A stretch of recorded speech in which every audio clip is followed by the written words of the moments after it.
Nitin Sharma Narakpuriya, music Tony.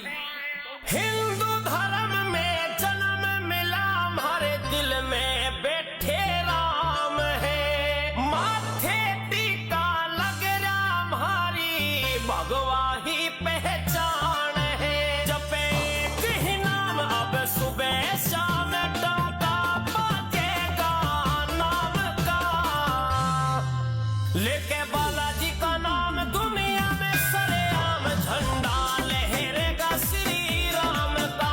लेके बालाजी का नाम दुनिया में सरेआम, झंडा लहरेगा श्री राम का।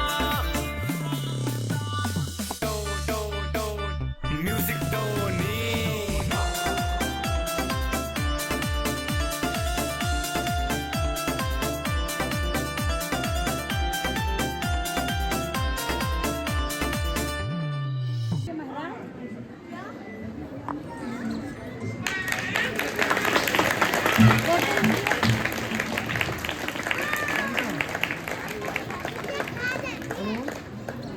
अपने कार्यक्रम के उपाध्यक्ष के द्वारा भाई साहब पंकज जी का स्वागत करेंगे और अध्यक्ष जी का भी साथ में स्वागत करेंगे।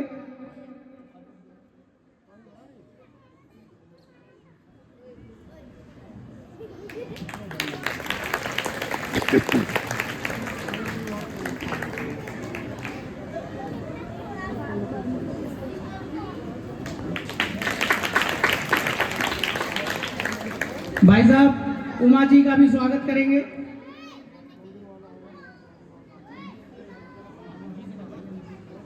श्रीमान अनुज जी,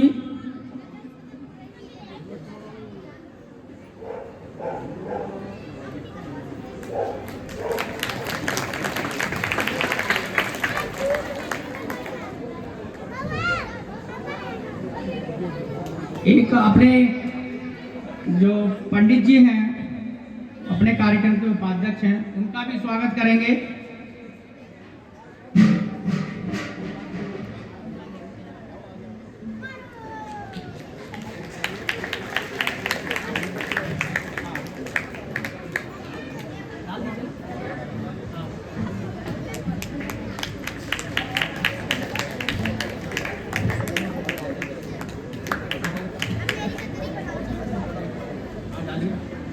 सभी का एक बार स्वागत कर देंगे।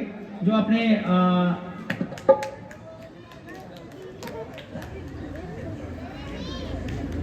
सुनील जी भाई साहब जो नीचे अपने अतिथि बैठे हुए हैं, उनका भी एक बार स्वागत कर देंगे।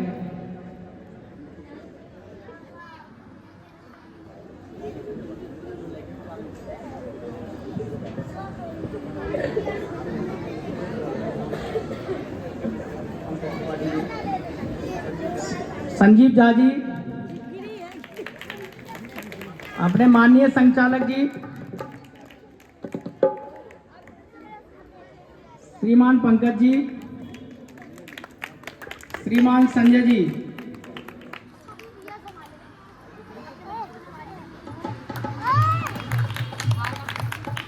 अनंत जी भाई साहब हैं क्या?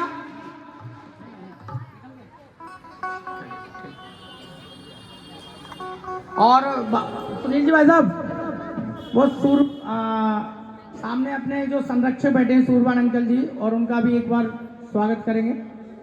चौधरी साहब जी का भी तो मंच पर बुला लेते हैं ना महाराज जी। सूरबान अंकल जी और चौधरी अंकल जी एक बार मंच पर ऊपर ही आ जाएंगे, ऊपर ही आ जाएंगे, ऊपर ही आ जाएंगे।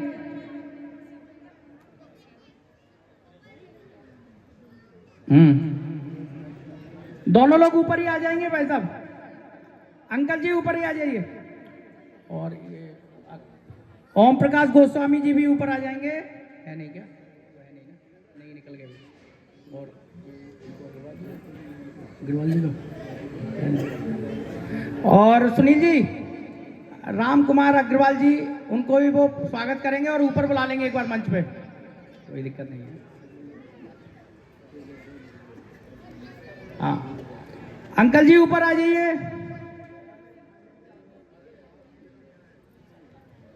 सुनील जी आ जाइए। हम लोग यहाँ क्यों बैठे हुए हैं, तो मैं इसके बारे में कुछ थोड़ा सा संक्षिप्त में बताना चाहूंगा। आज हम सब लोग विराट हिंदू सम्मेलन के लिए एकत्रित हुए हैं। ऐसे सम्मेलन पूरे विश्व भर में लगातार हो रहे हैं। अपना राष्ट्रीय स्वयंसेवक संघ के कार्यकर्ता समाज के बंधुओं के साथ मिलकर ऐसे कार्यक्रमों का आयोजन कर रहे हैं। ऐसे कार्यक्रम क्यों होने चाहिए? ऐसे कार्यक्रम इसलिए होने चाहिए तो आपको हिंदू सम्मेलन के बारे में बाकी आगे हमारे जो वक्ता हैं वो और भी ज्यादा बताएंगे, तो कृपया शांत रहकर बिल्कुल मन से सुनेंगे तो आपको समझ में आएगा। कि जात पात को करो विदाई, वो पता नहीं आप लोगों को क्या, हम सब हिंदू भाई भाई आप लोगों को बोलना है, जात पात की करो विदाई, जात पात की करो विदाई। हम सब लोग एक हैं, ध्यान देना। हमको बांटा किसने? मैं प्रार्थना करूंगा आप लोगों को से कि महाभारत के भीष्म पर्व में एक बड़ा सुंदर मंत्र आया है और वहां लिखा गया है कि महाभारत काल में एकम वर्णम इदम सर्वम, सभी लोग एक ही वर्ण के होते थे, जिसमें जो योग्यता होती थी वही वो योग्य कार्य करता था और प्रत्येक कार्य के लिए समादर होता था। कोई झाड़ू लगा रहा है तो उस झाड़ू लगाने के लिए आदर किया जाता था उसे। अच्छा, आप लोग ये सोचोगे कि भाई झाड़ू लगाने वाला और पंडित जी उससे छुआछूत व्यवहार करते हैं, नहीं, ये बिल्कुल गलत है। पहली बात तो ये सुन लो आप कि जो हमारे जो सफाई कर्मचारी हैं, जिनकी उस समय की भाषा थी भंग होना, और उस शब्द को भंगी नाम दिया गया था। तो भंग शब्द कोई गलत नहीं है, ध्यान देना। अभी आप किस अर्थ में लेते हो ये कोई पता नहीं है, लेकिन भंग होने का मतलब है बदल देना। क्या करना? बदल देना। तो जो ये सफाई कर्मचारी हैं, जब ये आतिताई लोग, मुगल लोग, ये मलेच्छ लोग जब आकर के पहले तो इन्होंने शरण ग्रहण किया, शरणार्थी बने, उसके बाद ये चुपके सेना एकत्रित किया और फिर हम पर हमला करने लगे। और उस हमले को सबसे पहले रोकने के लिए हमारे यहाँ कौन होता था? क्षत्रिय। कौन होता था? ठाकुर लोग जो थे, क्षत्रिय लोग थे। ये सब जब आगे आए फिर इसी में कुछ विषमता हुई, कुछ हमारे लोग मिले जाकर के उनसे, और फिर वो विजय पाए। तो जो उनको सामने से डट करके उनका सामना किए, उनसे लड़े, उनको परास्त किए, उन्हीं को वो लोग झाड़ू लगवाने लगे, उनसे गंदगी साफ करवाने लगे। बोले ये इनकी सजा है। वहीं से उनकी जाति भंग हो गई। तो आपको हिंदू सम्मेलन के बारे में बाकी आगे हमारे जो वक्ता हैं वो और भी ज्यादा बताएंगे, तो कृपया शांत रहकर बिल्कुल मन से सुनेंगे तो आपको समझ में आएगा। एक बार गुरुजी का मुखवाणी से पुनः कुछ भजन के रूप में कुछ आशीर्वाद हमारे को मिले, ऐसी प्रार्थना है गुरुजी से।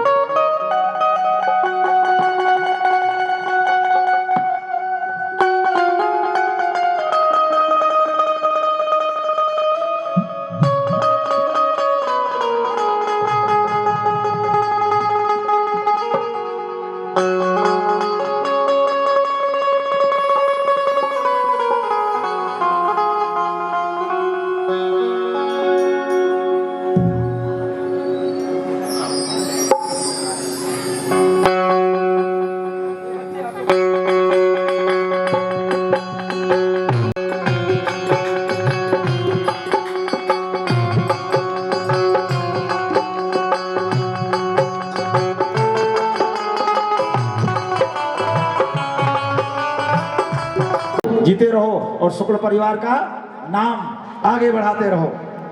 भारत माता की। अपने बीच में और दो गणमान्य व्यक्ति आए हुए हैं, उनका मैं परिचय कराता हूं। श्रीमान योगेश जी हमारे बीच में हैं, वरिष्ठ भाजपा कार्यकर्ता हैं, बड़े समय से ताली बजा दो भैया सब भाटी जी के लिए। और अपना योगदान देते रहे हैं। और भाई साहब जीतू जी, भाई साहब मंडल अध्यक्ष हैं और भाजपा के, और इनका भी बड़ा सहयोग रहता है। मैं आग्रह करूंगा राजेश जी से, जो अपने कार्यक्रम इसके अध्यक्ष के समिति के सचिव हैं, वो सम्मान करें। ताली बजाओ, ताली। पता नहीं चोरी तो नहीं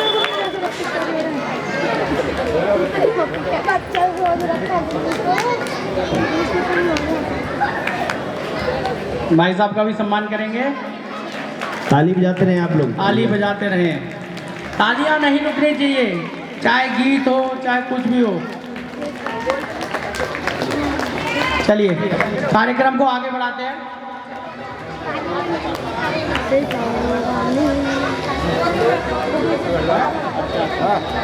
एक और गणमान्य व्यक्ति घनश्याम तिवारी जी अपने बीच में आ गए हैं, उनका भी स्वागत करेंगे राजेश जी।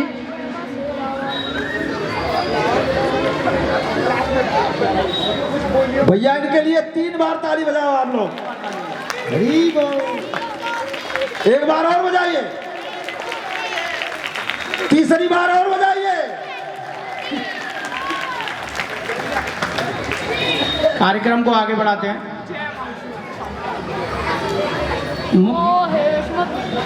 अपने संघ आरएसएस, सब लोग शायद ना जानते हो, लेकिन मेरे हिसाब से 99% लोग जानते होंगे आरएसएस क्या है। उसके 100 वर्ष पूरे हुए हैं। उसके बारे में, संघ के बारे में, संघ की यात्रा के बारे में हमारे बीच में जो हमारे को मार्गदर्शन करेंगे, हमारे श्रीमान पंकज जी, उनसे आग्रह करूंगा कि इसके आगे अपना समय दें और हमारे को मार्गदर्शन करें। सभी लोग इनका तालियों से स्वागत कीजिए श्रीमान पंकज जी का। राष्ट्रीय स्वयं सेवक संघ।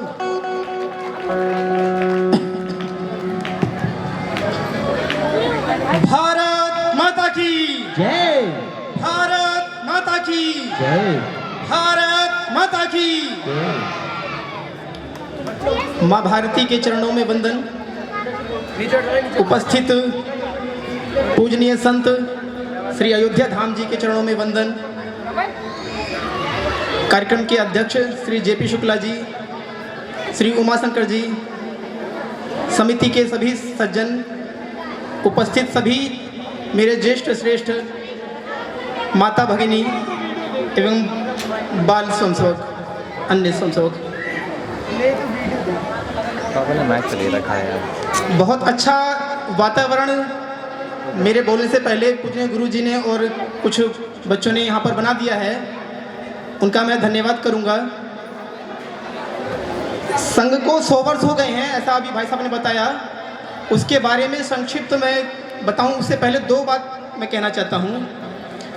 एक तो हम सभी को अपना इतिहास उसको नहीं भूलना चाहिए, उसको निरंतर स्मरण रखना चाहिए कि पास्ट में, पूर्व में हमने क्या किया था, हमारे द्वारा क्या गलतियां हुई थी और क्या हमने अच्छा किया था, उसको निरंतर याद रखना चाहिए।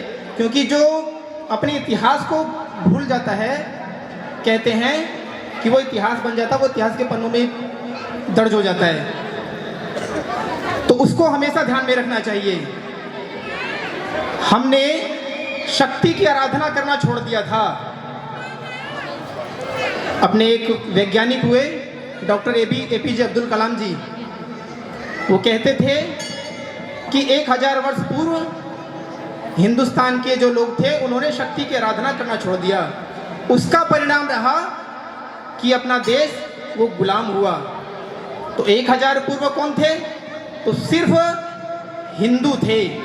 हिंदुओं ने उन शक्ति की आराधना को छोड़ दिया, उसको भूलना नहीं चाहिए। हम तो जानते हैं कि हमारे जितने भी देवी देवता हैं सभी के हाथों में शस्त्र धारण किए हुए हैं और हम उनकी आराधना करते हैं, लेकिन उनकी आराधना करने के साथ साथ उन्होंने जो सिखाया है उसको भी अपनाना चाहिए। संघ ने इस चीज़ को ध्यान किया और शुरुआत से लेकर के अभी तक संघ ने शक्ति की आराधना की। हम जानते हैं विश्व उसी को पूजता है जिसके पास में शक्ति होती है। दुर्बल जनों का कोई सम्मान नहीं करता, कोई उसको नहीं सुनता। हम जानते हैं कि बलि हमेशा कमजोर व्यक्ति की ही दी जाती है। अश्वम नैव गजम नैव व्याघ्रम नैव नैव च अजापुत्रम बलि ददात देवो दुर्बल घातकः। अर्थात कहते हैं अश्व की माने घोड़े की बलि नहीं दी जाती, हाथी की भी बलि नहीं दी जाती और शेर की तो कभी नहीं। बलि हमेशा किसकी दी जाती है? तो जो बकरी का बच्चा जो कमजोर होता है ना, देव भी उसके लिए दुर्लभ, उसके लिए घातक होते हैं जो दुर्बल होता है। अपनी शक्ति को पहचानने की आवश्यकता है। और वर्तमान में क्या शक्ति है सबसे बड़ी शक्ति? तो इस समय सबसे बड़ी शक्ति है कलयुग में संगठन की शक्ति। संगठन में ही शक्ति है, हमको पहचानना चाहिए। एक श्लोक है, कहते हैं त्रेतायाम मंत्र शक्तिश्च ज्ञान शक्ति कृते युगे द्वापरे युद्ध शक्तिश्च संघे शक्ति कलयुगे। अर्थात त्रेता युग में मंत्र की शक्ति होती थी, जो अधिक मंत्र जानते थे वो हर काम सिद्ध कर लेते थे। सतयुग में ज्ञान की शक्ति थी, जो सर्वज्ञानी था वो अपनी बात को मनवा लेता था। द्वापर में जो युद्ध के दम पर अपनी सारी बातों को मनवा लेते थे, वही सबसे बड़ी शक्ति थी। किंतु कलयुग में सबसे बड़ी शक्ति है वो संगठन की शक्ति है। यहाँ आप जब सब लोग इकट्ठे हुए हैं, ये समूह है, इसी की शक्ति है। तो हम उस शक्ति को पहचानना चाहिए और उसके साथ में कहीं ना कहीं जुड़ करके इस देश का उद्धार करना चाहिए। संघ की स्थापना 1925 में नागपुर में हुई थी, महाराष्ट्र में। 1925 में 27 सितंबर को हुई थी और वो दिन भी विजयादशमी का दिन था। विजयादशमी का दिन अर्थात जब 9 देवियों की आराधना हम करते हैं और उसके बाद में दशहरा आता है, जिस दिन प्रभु राम जी ने धर्म की विजय हासिल की थी, उस दिन संघ की स्थापना हुई थी। संघ स्थापना से ही लगातार हिंदुओं को एकजुट करने के लिए और एकजुट करने के लिए प्रयास करता रह रहा है। हमें ध्यान है जब संघ प्रारंभ हुआ था तो माता की वंदे वंदे वंदे। इसके बाद जब हम वंदे मातरम बोलते हैं तो हम अपनी इस मातृभूमि पुण्य भूमि को वंदन करते हैं। तो वंदे मातरम जब हम बोले और भारत माता की जय बोले तो इतना जोर से उद्बोध होना चाहिए कि यहाँ से बैठे हुए ऊपर जो आसमान में भगवान बैठा ना, वो भी पहचान जाए कि हाँ भारत माता की पूजा हो रही है। तो जोर से बोलेंगे भारत माता की, भारत माता की।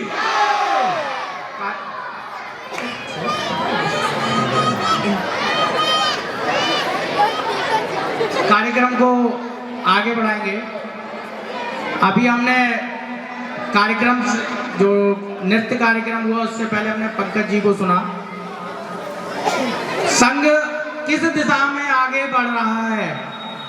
पंकज जी ने 100 वर्षों की यात्रा का पूरा अवलोकन किया। अब संघ किस दिशा में आगे बढ़ रहा है, संघ क्या कार्य को लेके आगे बढ़ रहा है, संघ किस ध्येय को लेके आगे बढ़ रहा है, उसके लिए श्रीमान उमा शंकर जी हमारा मार्गदर्शन करेंगे। जो हमारे संघ के बड़े दायित्ववान कार्यकर्ता हैं उमाशंकर जी। एक बार जोरदार तालियां बजाएंगे उमाशंकर जी के लिए।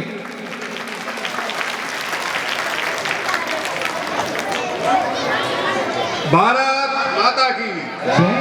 भारत माता की वंदे वंदे वंदे। आज इस विराट हिंदू सम्मेलन में पधारे हमारे आदरणीय पूज्य श्री नारायण हरि जी महाराज जी के चरणों में वंदन करते हुए अपने मुझसे पहले मार्गदर्शन करने वाले ऐसे अपने साथी और महानगर के शारीरिक शिक्षण प्रमुख श्रीमान पंकज जी, इस हिंदू आयोजन समिति का मार्गदर्शन करने वाले और हमारे मंच पर उपस्थित आदरणीय जेपी शुक्ला जी, समाज के गणमान्य और समाज को दिशा दशा देने वाले ऐसे वरिष्ठ जन, और उससे भी ज्यादा जो हिंदुत्व की डोर संभाले हुए हैं, आज धर्म की डोर लेकर के आगे बढ़ने वाली जो है, ऐसी माता बहनों के चरणों में वंदन करते हुए मैं आज के विषय को प्रारंभ करता हूं। अपने आदरणीय पंकज जी ने बताया कि संघ की यात्रा 100 वर्ष में कैसी रही, उपहास, अत्याचार, उसके बाद स्वीकारोक्ति। जब कोई भी संगठन आगे बढ़ता है तो कई प्रकार की बाधाएं आती हैं, और बाधाओं से लड़ते लड़ते लड़ते लड़ते ऐसा पिछले इतिहास में ज्ञात में आता है कि 100 वर्ष की यात्रा करते करते जो है सभी जो संगठन है वो क्षीण होने लगते हैं। लेकिन राष्ट्रीय स्वयंसेवक संघ कहते हैं अभी तो किशोर अवस्था में आया है।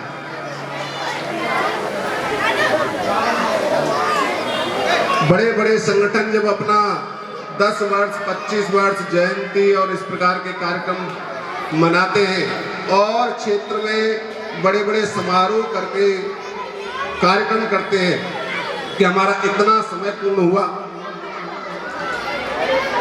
लेकिन राष्ट्रीय स्वयंसेवक संघ का जब ये शताब्दी वर्ष चल रहा है तो राष्ट्रीय स्वयंसेवक संघ ने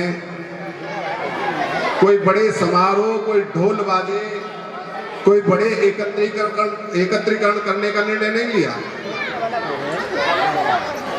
राष्ट्रीय स्वयंसेवक संघ ने समाज के परिवर्तन की ओर कदम बढ़ाया है,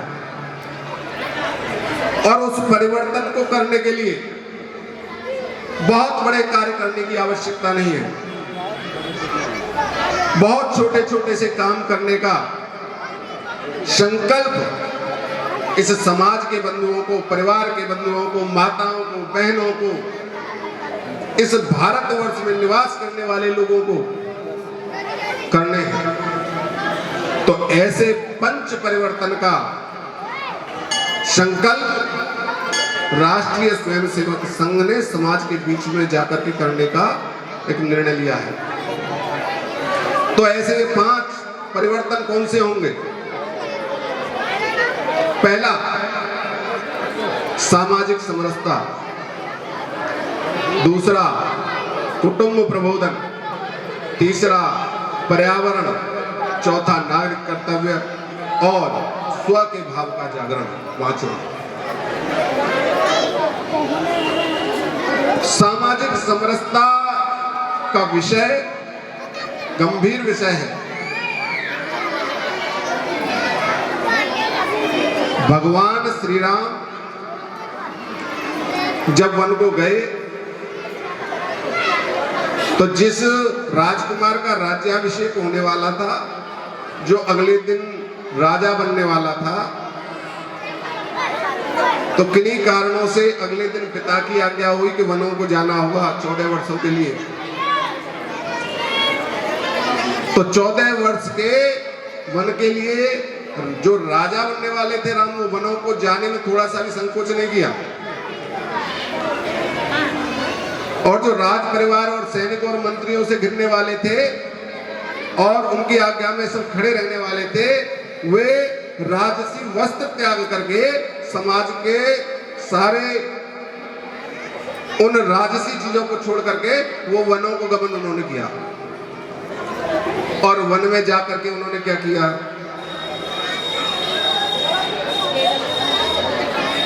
उन्होंने आदिवासियों, उन्होंने वनवासी, गिरिवासी,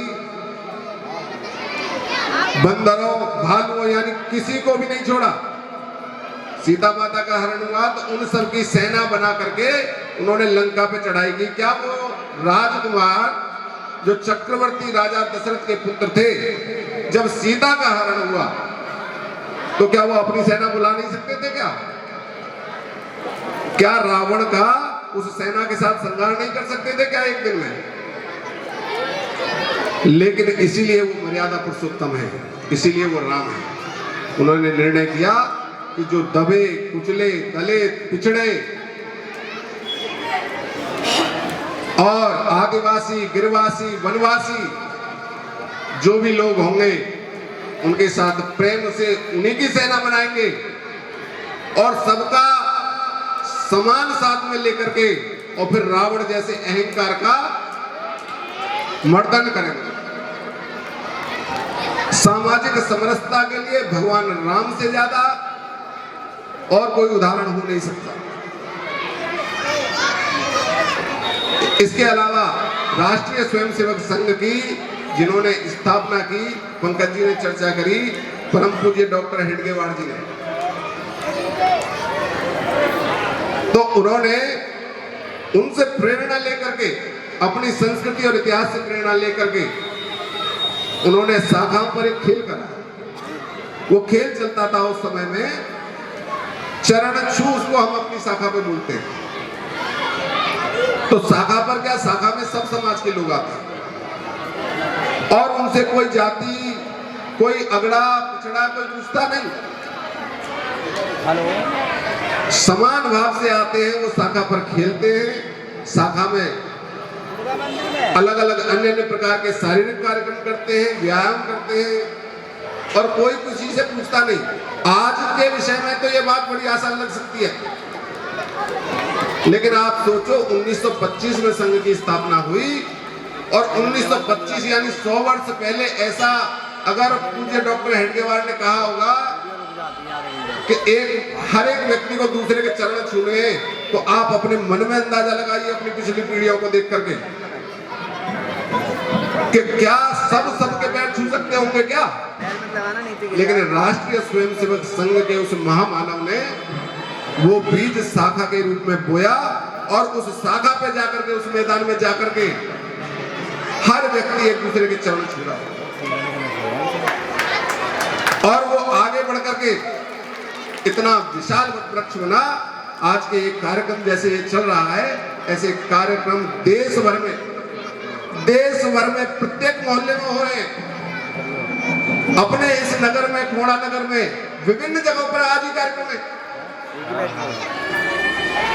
और राष्ट्रीय स्वयंसेवक संघ के ऐसे कार्यकर्ता और इस प्रकार की आयोजन समिति उसी ध्येय को, सामाजिक समरसता के गोल आगे लेकर के चल रही है। हम सब के बीच